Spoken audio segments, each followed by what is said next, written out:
Can I try and share my screen? Or should I share my screen first before going live? So that I'm not Okay, you trying. can share your screen now. We are live now, so you can try putting on your screen.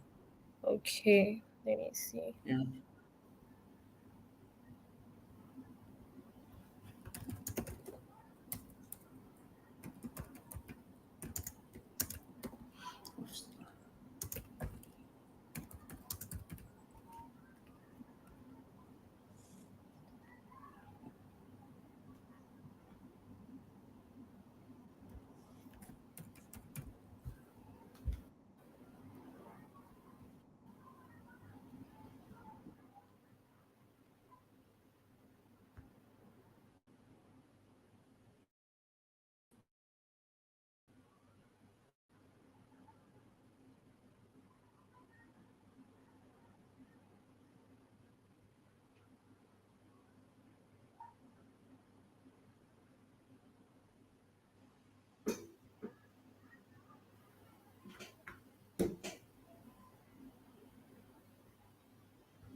Sorry, can you see my presentation? Okay, let me look at I've it. uploaded it. I can see it uploaded. I'm trying to. Okay, that's Okay. great. Okay, so can we start now? So give me a minute. Okay. A minute. Yeah.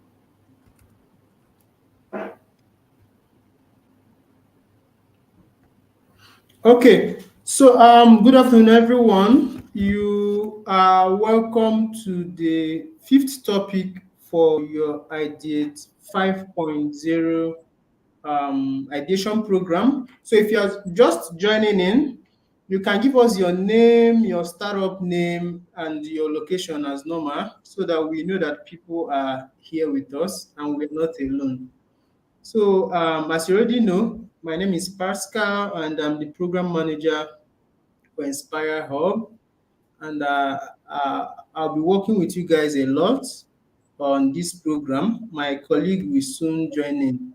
So, just give us your name. If you are joining in, I can see that we have people coming in. So, give us your name, your location, and your startup. And then, stay in the program. At the mid of the program, we'll be sharing your attendance so that you write your attendance, and that's all for it. So without wasting much of our time, let's go to bringing in our speaker.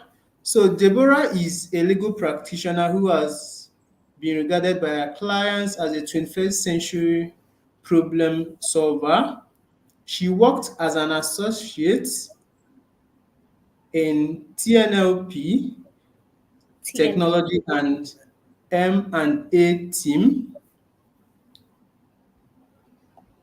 She currently works as an in-house counsel at Piggy Tech Technology Limited. When she's not saving her clients' day, you can find Deborah listening to live music, killing it at your favorite karaoke bar, or dancing her feet off. Please join me in welcoming Deborah Tatama. So, Deborah, you have the room now. Thank So, that you. I'll just Thank you very much. Hi everyone. Like you said, I used to work at TNP. TNP as a law firm does a lot of advisory for startups in fintech, especially. We advise clients like Paystack, Paga, MFS Africa, VirtuFX, Traction, and then some younger startups as well. So we used to do like or when I was there, I my typical routine work was like, advising on legal regulatory compliance, and then also like, preparing compliance trackers for them, because at the end of the day, like, they need like some sort of guide to help them comply with regulations, especially because like fintech companies, majorly companies or startups in the finance space are really regulated by the CBN. So there's a lot to do. Also, eventually, I moved to Piggy Tech, where I'm now working in house as legal counsel and also advising on legal and compliance as well. So yes, so basically the objective for my session is just basically to talk about compliance. Why is it important? It made sense for me to talk about your legal structure, because I find that some companies, when starting up, because like a business name structure type registration at the CAC seems a bit simple, you tend to go for it. But for a startup which plans to scale, subsequently, it's better.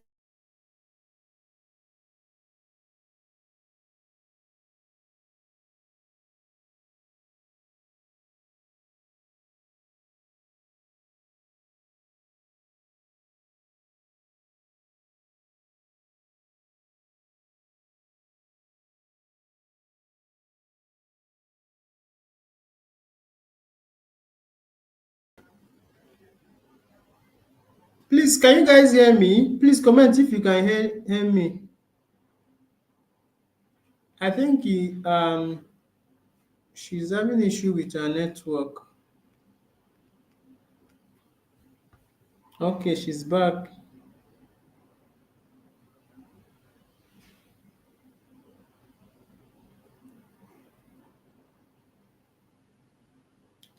Please, can you guys hear me?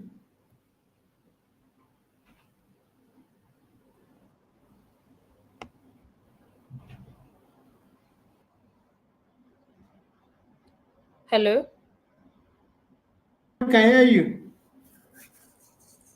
I can hear you. Yeah, I think you had issue with your network. We're Yes, it back. just logged me off here. I'm trying to put up my presentation again. Okay. Okay. Yeah, so that means I have to upload it again. Yes. So I had uploaded it before. Okay. I'm sorry about that. I think the weather is messing up with the network. Okay. Okay, so can everyone hear me? Yes. So if you can hear her, please indicate in the comment section if you can hear her. I can see their responses. So they can hear me. Yes, you can continue. Okay, great. Okay, so then we will go on to talk about your general compliance obligations, because as a company, you register with the CAC. So you have CAC compliance obligations, and you also have compliance obligations to the Nigeria Data Protection Commission, because most typically for a startup, you have like, you're providing a service, even if it's you're providing a product or a service, and you have like customers who are individuals that will share that data with you. So you have to comply with the Nigeria Data Protection Commission. And then we move on to sector specific compliance obligations. So depending on the sector your startup operates in, if you operate in the finance space, you're regulated by the CBN or the SEC or the NFIU. If you're in the ed tech space, you're talking about the Ministry of Education. If you're in the health tech, you're talking about like, the Ministry of Health. So, but the way the startup ecosystem is now, right, is such that companies in the finance space are very regulated, because the CBN is a very hands-on regulator. And it makes sense, right? Because you're dealing with people's finances and a lot of trust is required in the industry. So that is why it's more regulated than other sectors. Then we'll move on to your intellectual property, because as a startup, you're offering a solution, you're offering a product. That's your intellectual property because it's the creation of your mind. So you need to protect that. Then we'll move on to questions and we'll call it a day. So yes, so here I say that compliance is important for for a company's success. Most businesses that start initially either cannot afford compliance or do not have the time to prioritize compliance. They consider compliance as secondary. In today's business landscape, compliance is primary. So yes, so I say this because I have observed entrepreneurs are very busy. If you're starting a business, you're really busy. You want to get the job done. You want cash flow to come in. So you might tend to like focus more towards the business side of things and kind of leave the compliance side, just lying there until, something comes up. But like the way the ecosystem is now, especially as a fintech, or let me not say a fintech because I want to believe that there are other startups that may not necessarily be in the finance space, right? So, but for a startup, you intend to scale at some point. For your company to build trust with its customers, you need to be a company that complies, because sometimes non-compliance will actually lead to reputational damage like for your startup. So I understand that at the beginning you may not be able to afford like retaining a big law firm or a maybe a consultant, but there are lots of lawyers that specialize in regulatory compliance these days that can also like offer these services to you and all of that. So it's very important to like keep this in mind. Um so basically talking about why compliance is primary. So first of all, it's a legal obligation. So certain laws like the Companies and Allied Matters Act, or the CBN regulations, CBN guidelines, and whatnot actually require you to, carry out to file certain or to maybe carry out an audit or to make certain reporting to them. For example, as a company, if you change a director or if you change a shareholder or something, you're meant to file returns to the CAC and all of that. For every single compliance obligation, when you don't comply, there is a consequence. With the CAC, they can issue you a fine. The CBN is more dire in the sense of, for you to operate in the finance space or in the fintech space, you need a license. And your license has certain things that you need to comply with. Your license has like your permitted activities, that it has your compliance obligations, right? And then when you're not complying, they can withdraw your license. And without a license, you can't carry on business. Risk control again. Compliance helps mitigate legal and financial risks. When you comply, you reduce the chance of lawsuits, penalties, and reputational damage. Then access to funding as well. So during my time, especially with TNP, I've had to work like on a couple of transactions where um a fintech company, an MFB particularly, was looking to sell, their company to a buyer and all of that. So we had to do a due diligence. Nobody is going to come and buy shares in your company or give you funds if they don't see that you are compliant with your regulations. This one in particular was a CBN regulated company, and as an MFB, for every move you make, you need to carry your regulator along. If you change your address, you need to inform the CBN. To change your name, you need to inform the CBN. You need to file corporate governance returns and all of that. And when a company is looking to, give you money or give you funds, right, and they check your compliance framework, they want to make sure that your IP, you own it, so that they know that they're actually investing into a valuable company. So when they carry out a due diligence and they discover that, wow, this company is not really compliant, that means that license that you have is is a very is a risky license, because at any point in time the CBN can bring a fine or decide to withdraw your license, and no investor wants to invest in a company and then afterwards you're suffering consequences for something that you could have avoided if you were just compliant. So, moving on, consumer trust, like I said, especially for companies like in the finance space, even beyond the finance space, in health tech, ed tech, you're dealing with people's personal information, especially for health tech. You're dealing with personal information, personal data. I want to know as a customer that you have measures in place to secure my information. In the finance space, as a customer, I want to know that my card details, my BVN, all the information I'm providing to you, and you have proper security measures, both physically and digitally, to protect my information. Then, competitive advantage, of course, you have a competitive advantage over companies that are non-compliant, because compliance gives your company credibility. It shows that, like, you're serious about your business and you're serious about your customers, and then avoiding reputational damage and bad publicity. So whenever, like, you see like CBN is finding this company or finding such company and all of that, it doesn't what do you call it, provide trust to your customers. So as a startup, you need to make sure that you're able to maintain your customers, retain your customers' trust, so they know that whatever business they're carrying on with you, their information is safe, and their affairs are safe with you.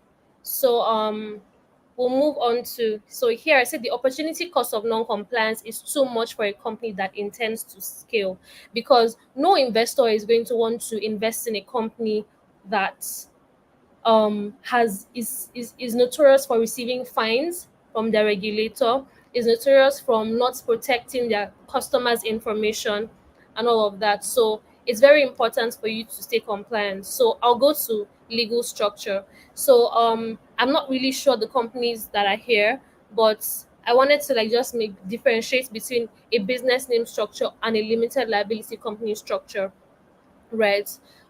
So most companies, sometimes when you're just starting up, you just need a simple structure. So sometimes you may start up with a business name, some other people start up with a limited liability company, but just for the sake of being a startup, because the idea is that you want to build your company to the point where you either sell a huge chunk of equity or a huge chunk of money, or you want to go public, and make a huge chunk of money. So a limited liability company structure is better for that. And I just highlighted like a few of the differences on why you should, like, focus more on a limited liability company.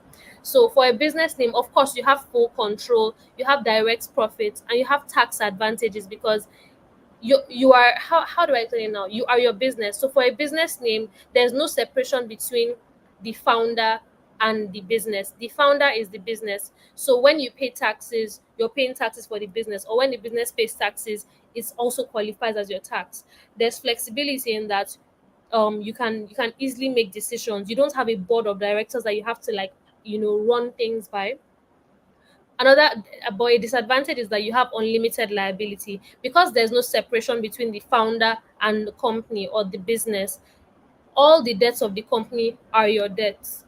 All liabilities of the company are your liabilities. If anything happens, unfortunately, they can take your assets to settle the debts of the company, right? And then difficulty raising funds. Fundraisers would want like a limited liability company, because it has more structure. So moving towards a limited liability company now, there's limited personal liability. Why? Because the company is different from the founders, it's different from the individuals. So if, for example, the company goes in debt or whatever, you as a person are protected because you're different from the company. People can only hold the company, they cannot hold you. There's more structure, because as a company, you're meant to have a board of directors, you're meant to have shareholders. You can't just make a decision, arbitrarily without running it by your board or by your shareholders. This is why investors would prefer this kind of structure, because they know that decisions cannot just be made arbitrarily. So, like I said, yeah, it gives you more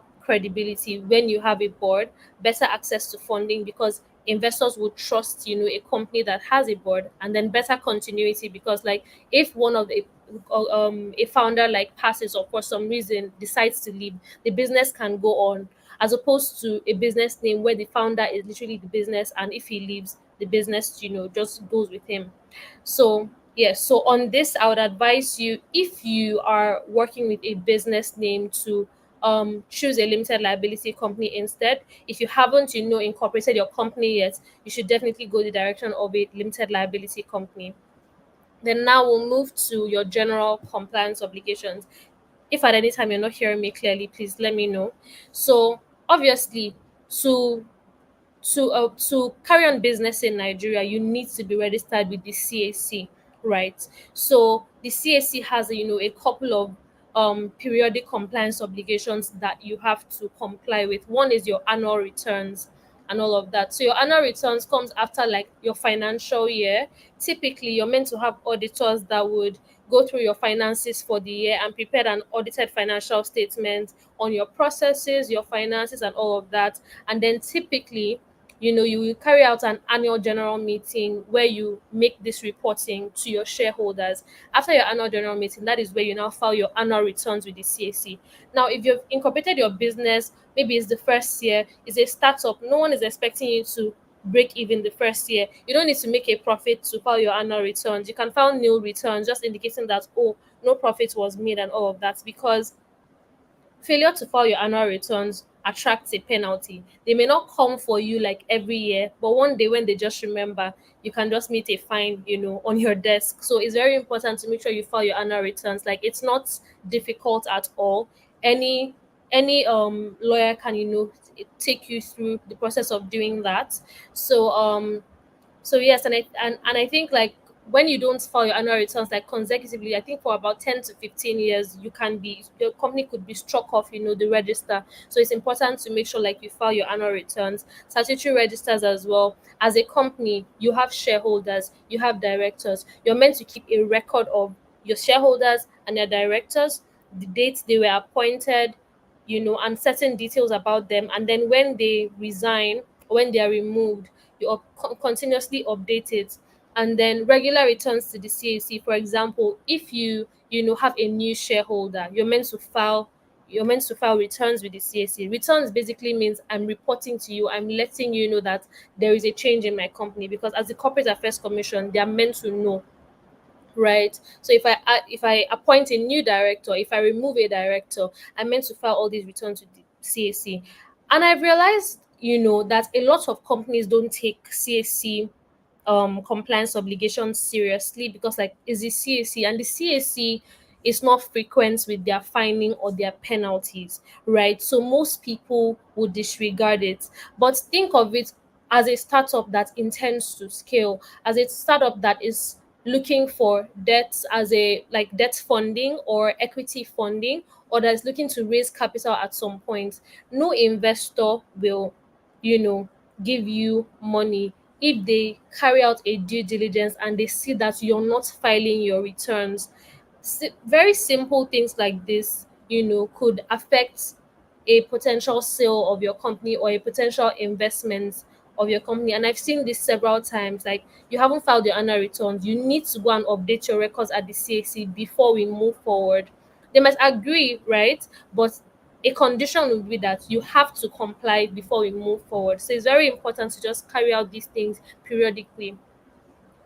Next is tax. Obviously, as a company, you're carrying on business in Nigeria, you need to pay tax to the FIRS, that's the Federal Inland Revenue Service, and the SIRS, that's the State Inland Revenue Service, depending on where your company works. In Lagos now, we have the Lagos Inland Revenue Service. So the major tax obligations for you as a company, you have your company's income tax. So the percentage varies based on your turnover, right? So it's not something I can just stay here off the top of my head. So it would typically depend on each startup, and then if you have employees, you're also required to deduct employees' income tax from their salaries. If you don't have employees, you don't have that obligation as of now, but when you eventually get them, you're meant to, deduct. This is also really important because investors would look to make sure that you are tax compliant. No one will want to invest in a company and end up taking on debts. You can imagine like not complying with tax obligations, and then I come and then I'm like, okay, I like what you're doing, I'm going to give you money, and then months or years after, the FIRS is coming with a bill of like, millions of naira. So investors are very keen to know that you're tax compliant. And then data protection. over time, data protection has become really important, right? Because it's hinged on the fundamental human right to privacy. As a person, I have the right to privacy of my personal information, from my name, my number, my address. If you're a fintech company, most times, like if I'm let's say Piggyvest or even Paystack, when I go on your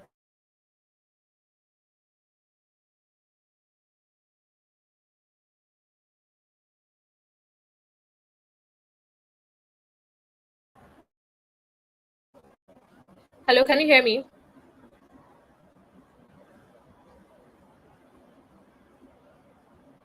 Hello, can everyone Yes, hear me? yes, can hear you. Okay, thank you very much. Okay, so let's imagine that I want to purchase something, or maybe I want to pay for my Netflix subscription, or some sort of subscription, right? And then um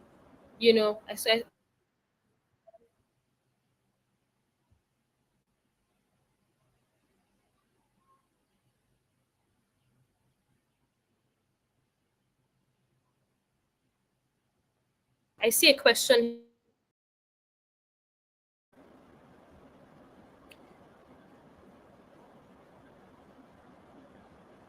Sorry, I was getting a call. So know that when I put in my card details, my data is actually secure, because anyone can get those card details and then just like carry out an unauthorized debit on my account. So fintech, a fintech like a payments company like Paystack now, they are legally obligated um to obtain a PCI DSS certification. That's a payment card industry certification, right? So what that does is that whenever I input my card details, my information is immediately encrypted. So no one can the websites, the merchants' websites, the banks, the payment processors, and all of that. My data is encrypted, so no one can get my data like without like my consent or my authorization.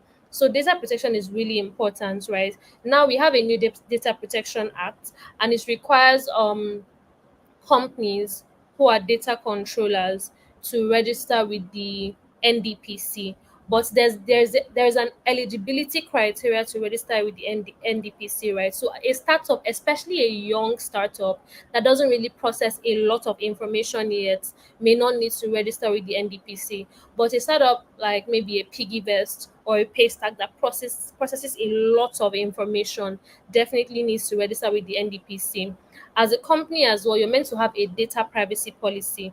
If you're carrying on a business that uses a lot of customer data, right, from their names, their addresses, if it's a product and you're delivering to them, if it's a service, a financial service, as long as you're getting someone's information, you have to comply with the data protection obligations. And one of this is that you need to have a data privacy policy that is displayed on your website, in your app.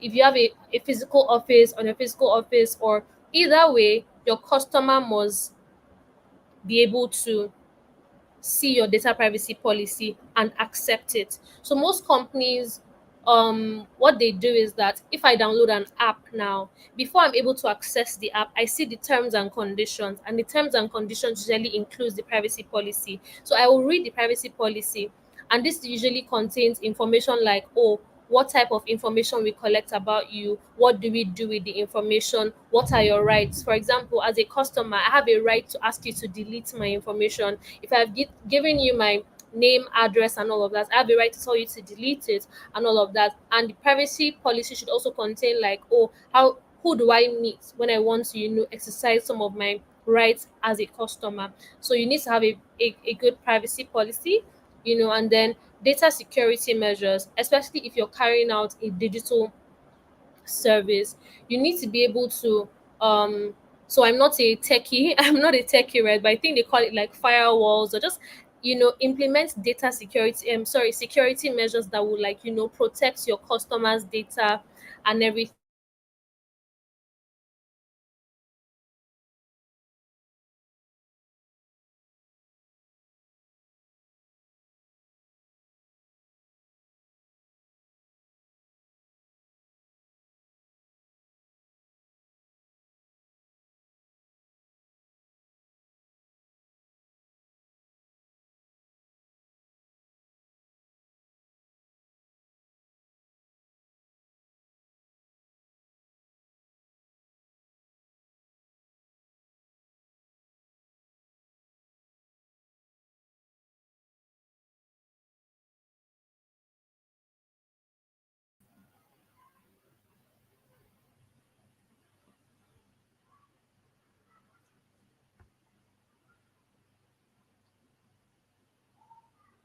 I think she's trying to get back.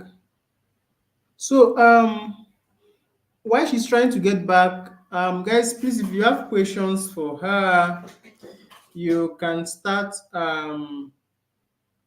dropping your questions because I think she has another meeting immediately after this. So while you're waiting for her, if you have questions from what she has gone through so far, you can drop your questions. I can only see one question here. Can a business name with trademark attract investors? Okay, so I'll leave Debbie to handle that when she's back. So if you have questions, you can drop in your questions while Deborah is trying to log back.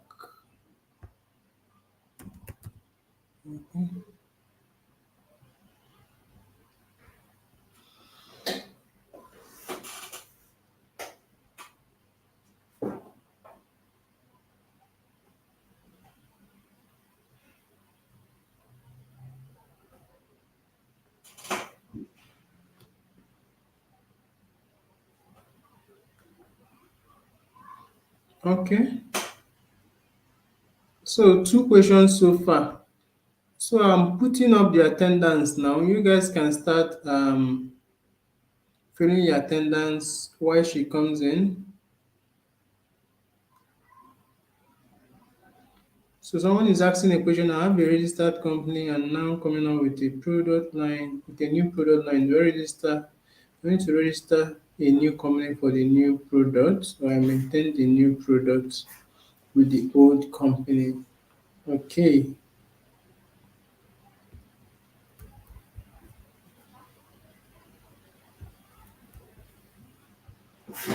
Okay, we're waiting for Debbie to log in.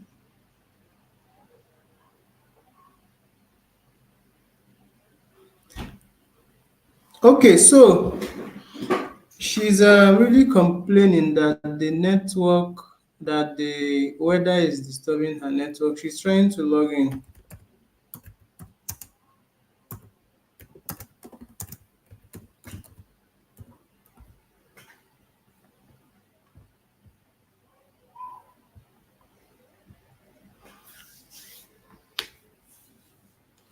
Okay, so while we're waiting for her to log in, I will I will try to attempt your questions and then maybe she can add to it when she's back. Okay, she's back.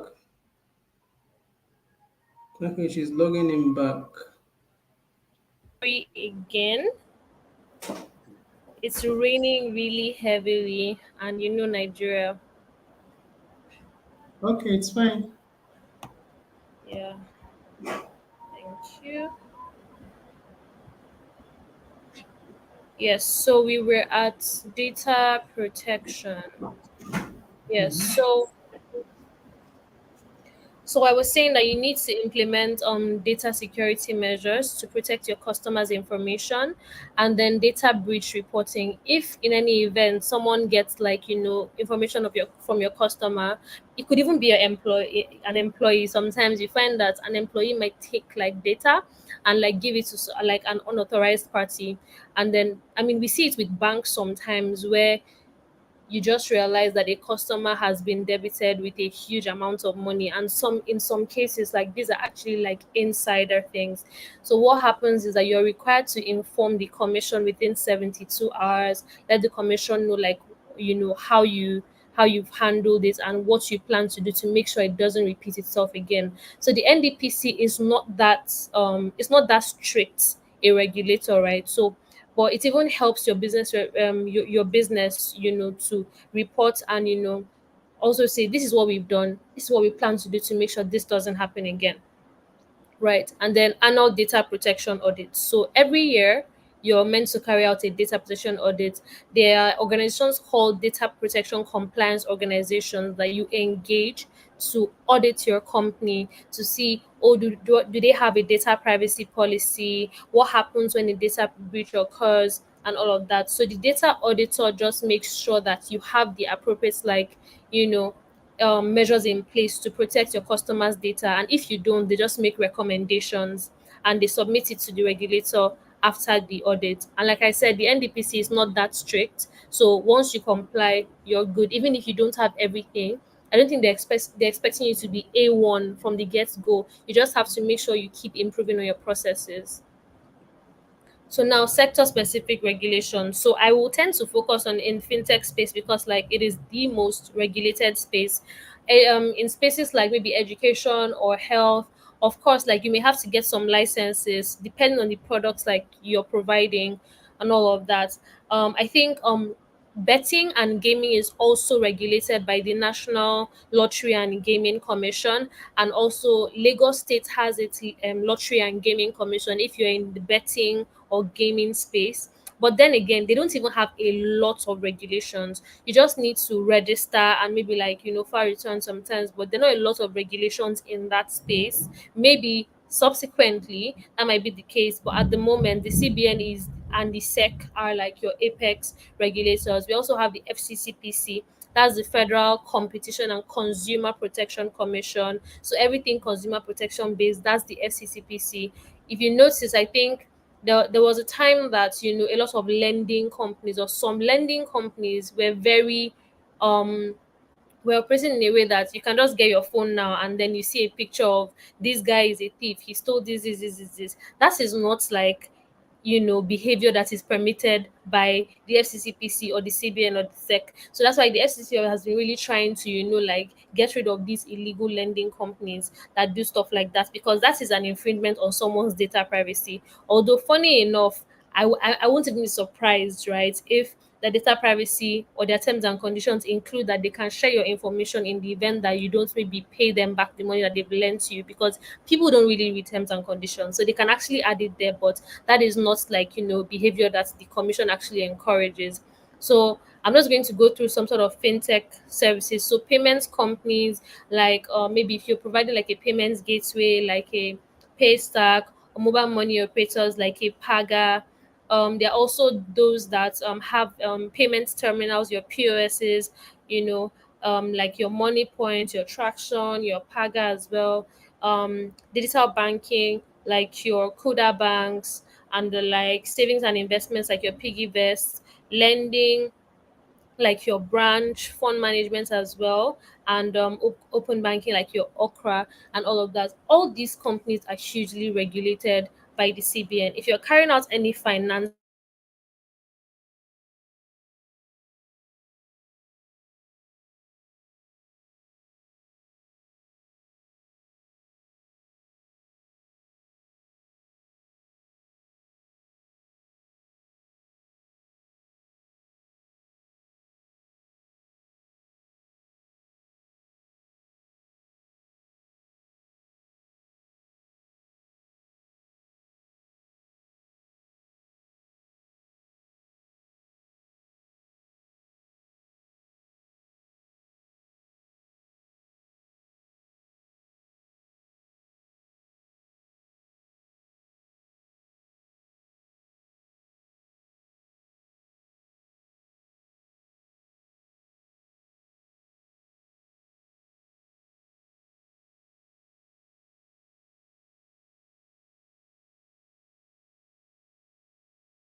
Can everyone hear me?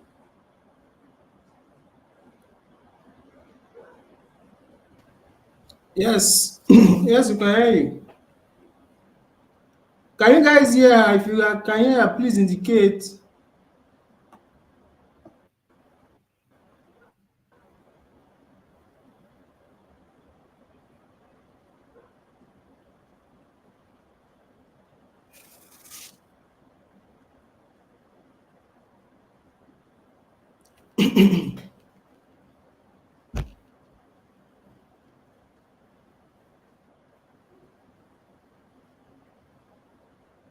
Okay, so no,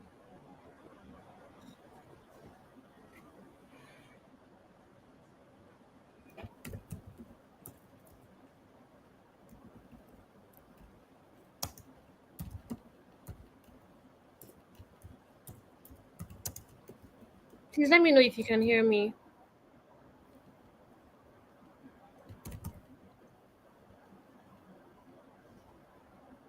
Yeah, we can hear you.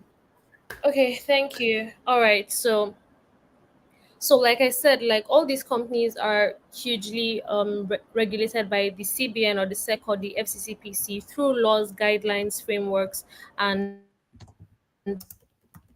circulars. So I don't know, but my slide keeps moving for some. Yeah. So, and some of these regulations will cover like your minimum capital requirements. For example, for a Paga Tech, who is like a mobile money operator, is meant to have about like 2 billion naira and everything before like operating for your switching and processing company about 200 million naira and all of that. So there are certain compliance obligations that you need before you even start like a fintech company. From even in terms of like the people you appoint as your directors, the there are laws that specify their eligibility criteria. You're also meant to carry out like proper AML CFT. You're meant to know your customers. You're meant to ask certain information from them. You're meant to maintain those information so you know who you're providing service to. This is so like you're not encouraging like terrorism or any type of activity, or trying to that are trying to like just siphon funds through like fintechs and all of that. You're meant to carry out like annual trainings on money laundering, trainings on data protection, and all of these. Where you find these compliance obligations, right? They're in a diverse, like they're in like so many laws, right? So as a startup founder, as an entrepreneur, as you're by yourself, you may not be able to figure everything out. You can't figure everything out by yourself. You can start with, you can start little, but eventually you will need to have someone on that can take up compliance for you, especially if you're in a really regulated space like the finance industry. You need to have someone to carry your compliance obligations on your behalf, because at the end of the day, the business owner, the founder, just wants to do business, just wants to bring in profit. You want to focus on the work. So you have peace of mind if you know that my compliance is like someone is there like taking care of it for me, and I can focus on getting my work done. So what we used to do like in TNP, when I was in TNP, we would have like a compliance tracker for our companies, like Paystack and all of that. So we'll just be like, okay, these are your compliance obligations, this is the timeline, right? If it's once a year, if it's twice a year, if it's every month, this is the regulator, if it's the CBN, if it's the SEC, like whatever. So they have this, they put it in their calendars, they put reminders, so you are aware ahead of time what you need to do, right? Um so now we'll move to intellectual property, right? So first thing is, what's intellectual property? Your product, your service is your intellectual property, right? So um for example, let's start with your business name. Let me use Paystack for example, or let me use like Piggy Tech, right? For example, you start a company, Pig, it started as Piggyvest at first. Um Now there's also like the general company Piggy Tech. They also have Pocket by Piggy Tech. There was a beg that they also got. So for every product and for the name of your business, If you can foresee that, wow, I know my company is really going to scale, I need to protect this name, then you need to register it immediately. I'll give an example of Meta. Mark Zuckerberg started with, Facebook and all of this, and he realized that, okay, he actually wants to start, like, he wants to um give us products that, like, give us sort of like an alternative universe, right? And then metaverse now became a thing. But guess what? Someone had already registered or trademarked the name metaverse, so he had to buy that name.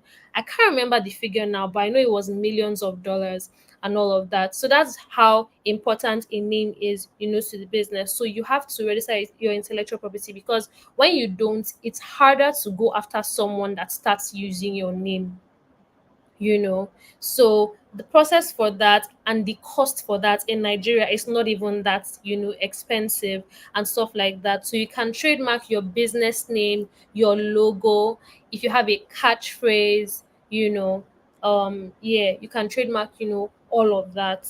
I'm trying to think of, like, it for let me see, for example, Indomie, the taste is the difference is the taste. They've trademarked Indomie, the colors, the Indomie logo, the yellow, red, green, that's trademarked as well. The taste is the difference is the taste. That's trademarked as well. So that it's easy to stop someone that's using that.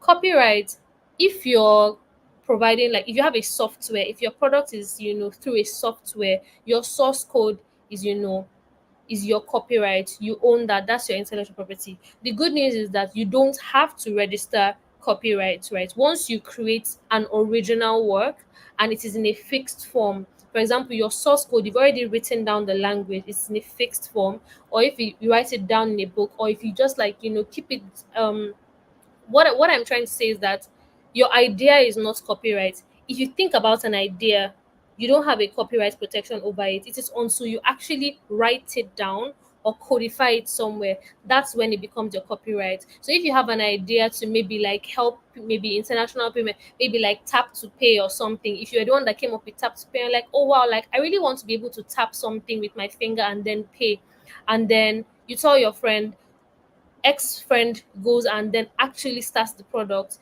you can't really go after that person because you never had the copyright over it, because it was just an idea, right? So what you can do, because there's no registration, when you write your code, or maybe like you write down, you know something about the service that you want to provide, right?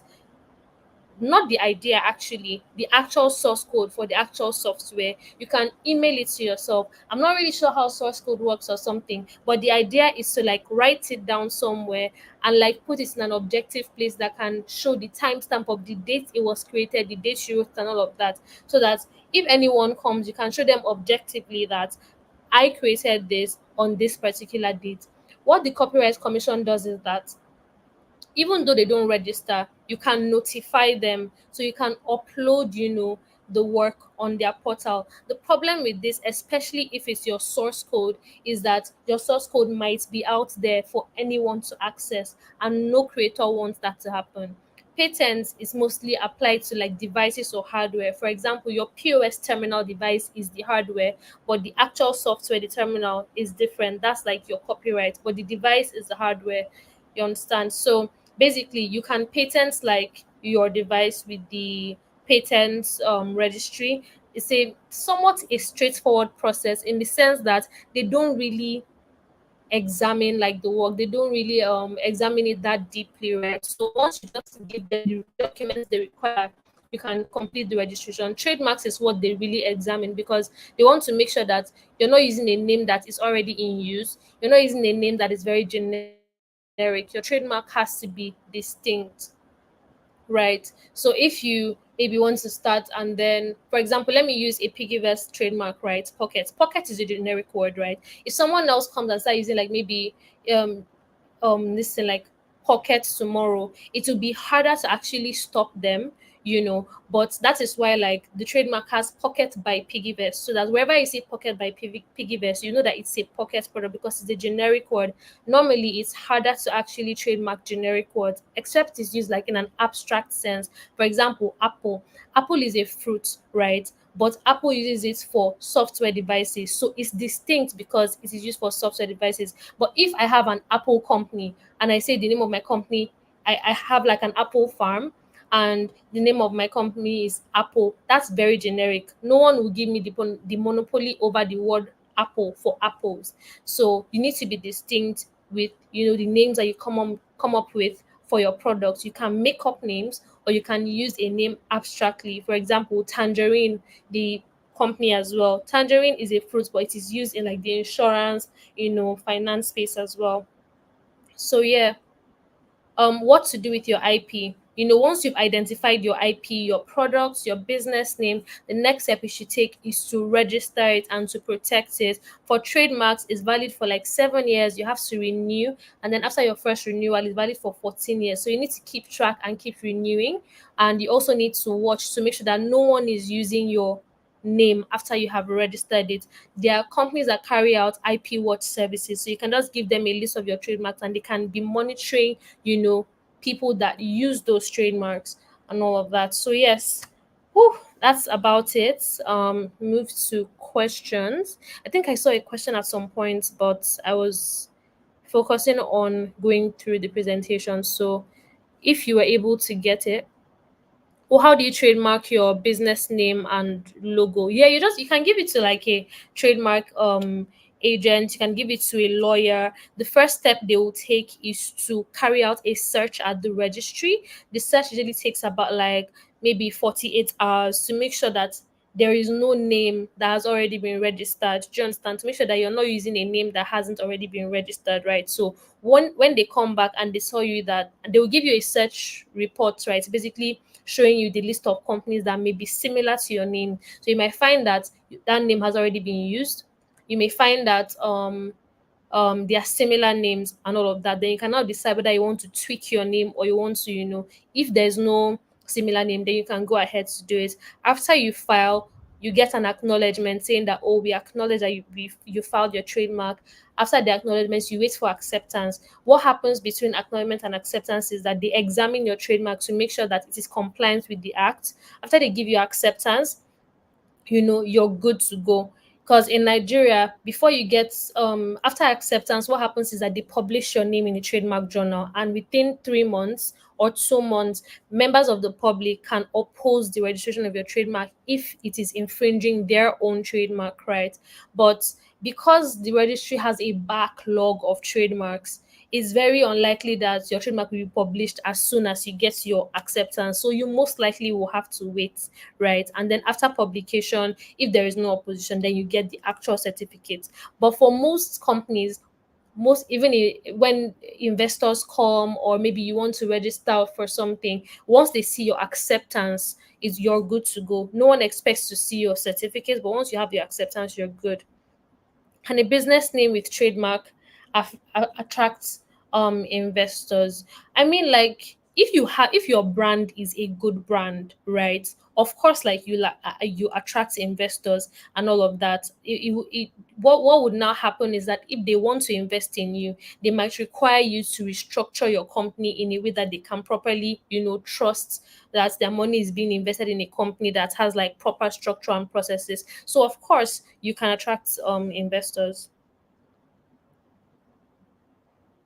If you have a registered company and now coming out with a new product line, do I need to register a new company for the new product line, or maintain new production with the so you can either of the two, to be honest. So you can maintain the what they call it, the new products under the previous company name, or you can have a new company and then have that products under the company. But I think you don't even need to rush, to be honest, because what happens is that you now have to register a new company and then trademark it under that new company. So what you can do is you can just like register the trademark. It could still be under this your current company, and then when you're ready, and if you want to, you can now register a company, especially if like this new products line is completely different from what your current company is doing.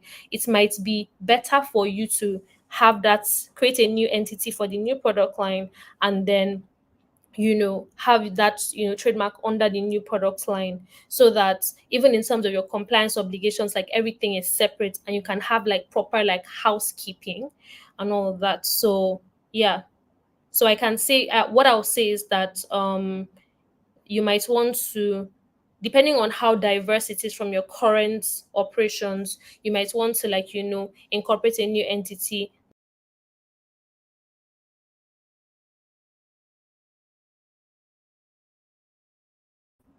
Yeah.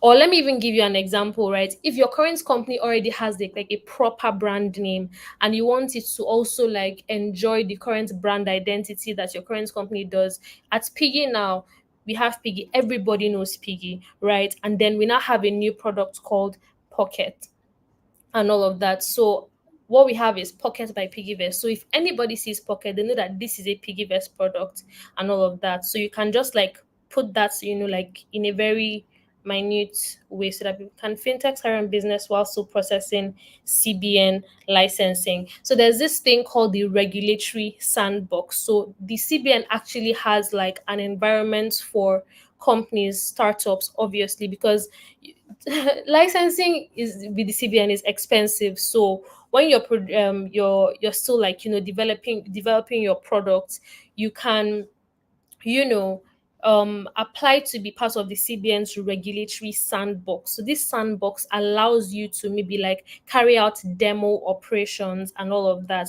And if when they see your product, then they can now decide to give you like, when you're done with your licensing, you can get your approval and all of that. But there are other options you can actually like, there are other options that you can, you know, take. For example, partnering. Before you get a license, you can partner with a company that has a license, especially if your product has like a good value proposition, especially if they'll make money from your products. I don't see why another company, depending on what you're providing anyway, will not want to partner if they will make profit. So you can partner with a company that has a license.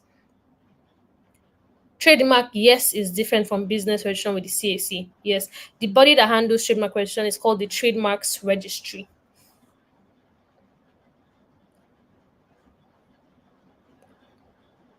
Yes. So I think that's all the questions.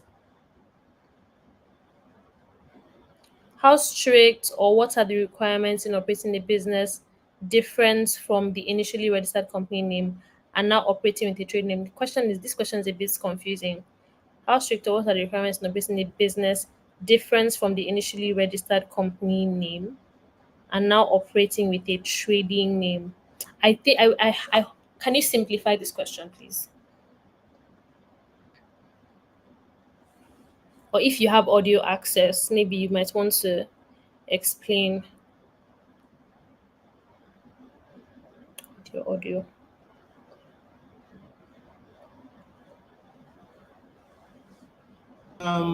Maybe we should give him audio access so that he will come in to explain the question. Okay.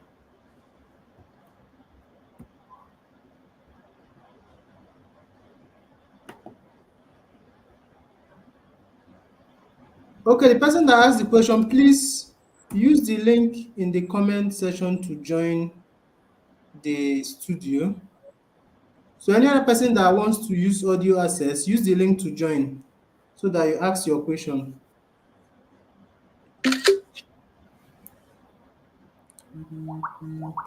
There's a long list for the requirements. So I think what you can share you can share my email with maybe the users or stuff like or something, and you just email me with this question. It's a long list.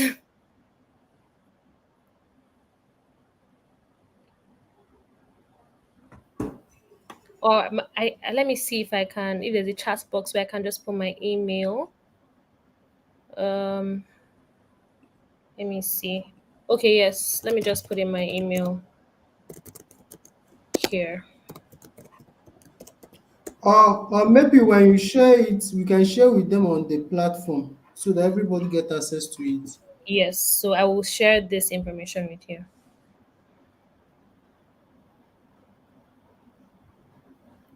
The person that asked the question, we are waiting for you. I am bright light.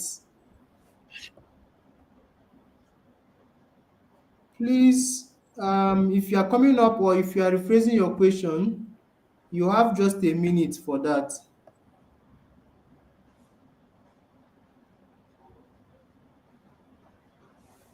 It's like he's scared of coming to the studio. So let me Okay, try so and you're rephrase. calling your trading name. So no, yes, yes, I understand it now. So your trading name is basically it's almost like your trademark.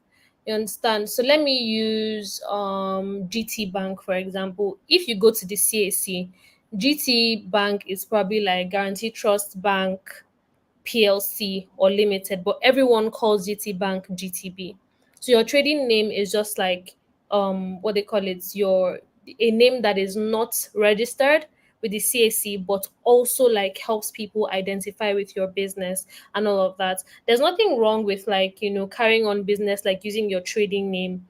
For example, everybody knows GT Bank as GTB, as long as people are still able to identify you and as long as you're still carrying out the same service or similar services as your business, there's nothing wrong with like using that. But it's also beneficial to have your company registered with the CAC, even though like your trade name might be different. Let me use an example. Veto FX, everybody knows, if you do like maybe international transfers and all of that, like Veto FX is not actually the registered name at the CAC. Their name at the CAC is completely different, right? My company as well, if you go to the CAC, you'll see a different name from PiggyVest or do you understand? So yes, you can use a trade name, but it's also important to have your company registered. Okay, so I think we have someone here who wants to ask a question. So when you have 20 seconds to ask your question. Oh, well, make it quick. Hi, good afternoon. Hi. Um, nice to thank you for a very great time today. So, what kind of names are trademarkable? For example, my company Japa. How do you? Is it like can you trademark Japa or you trademark the whole? I don't know. Based on you, what What you was the expect. name of the company? Japa. Jackpa. Yes, that's the name of my company. That's Registered.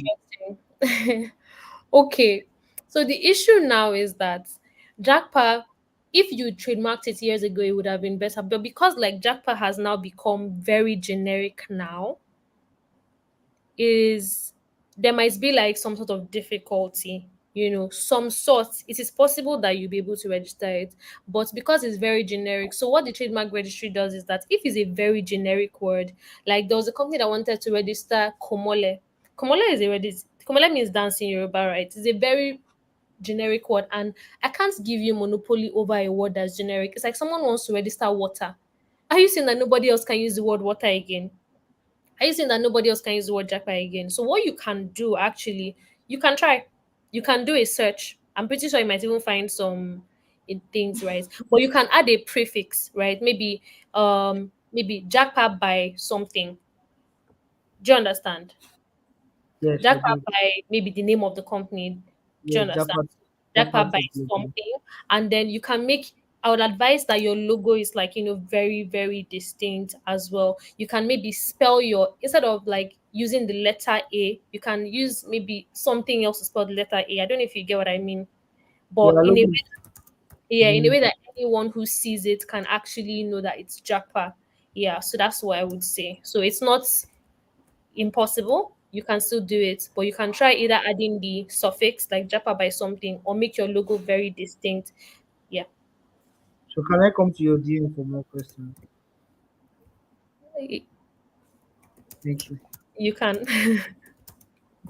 Yeah, yeah, you can.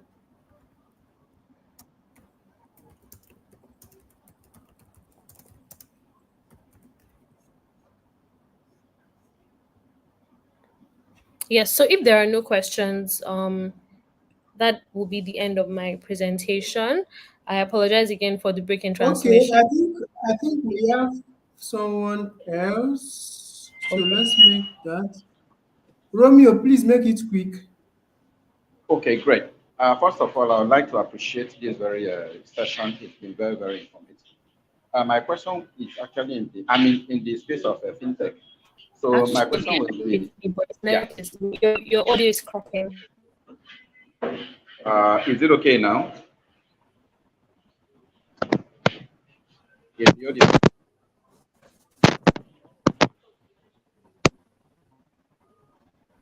Is it just me? Romeo, your network is breaking. Is it fine now? Okay, let me just ask a question. Well, When you you can talk about continue. the sandbox of CBN, can you help to expatiate the requirement of that and what that really looks like? Because I think we are actually in the process of that getting the regulatory, the licensing. But I think when you talk about the sandbox, it's interesting to know.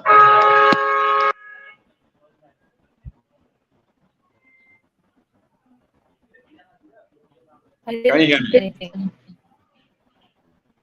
Hello, can you hear me? Please, can you ask your question? If it's not possible, then you type it. We can hear you.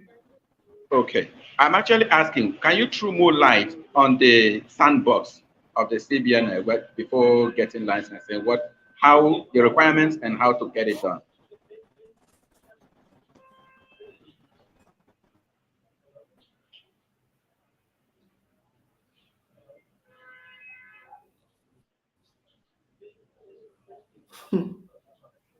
I don't even know whether it's your network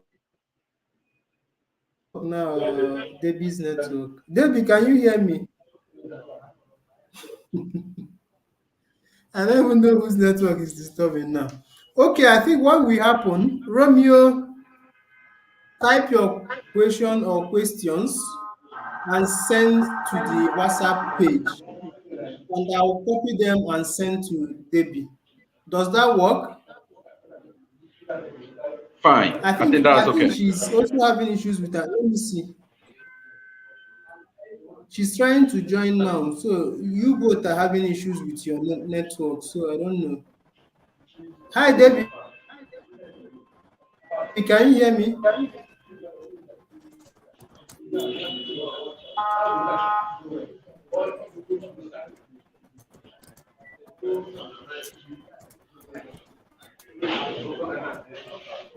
Okay, so Romeo, try and type your question in the comment section or send it to the page and I will copy and send to Debbie. I think she mentioned he has another session now. So let's save that time.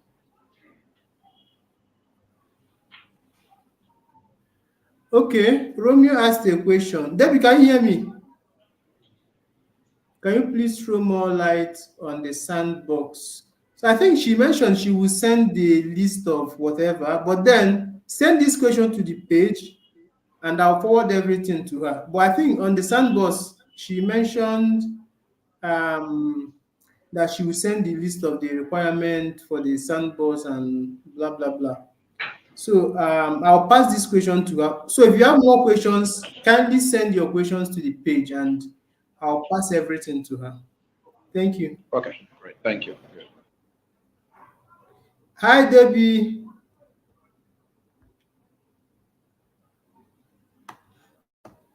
My network is really terrible. You just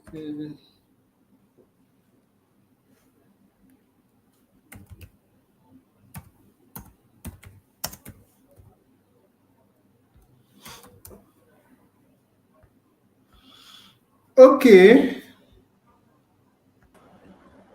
Okay, Debbie. So I told him to send the question later on WhatsApp and I'll Okay. forward to you.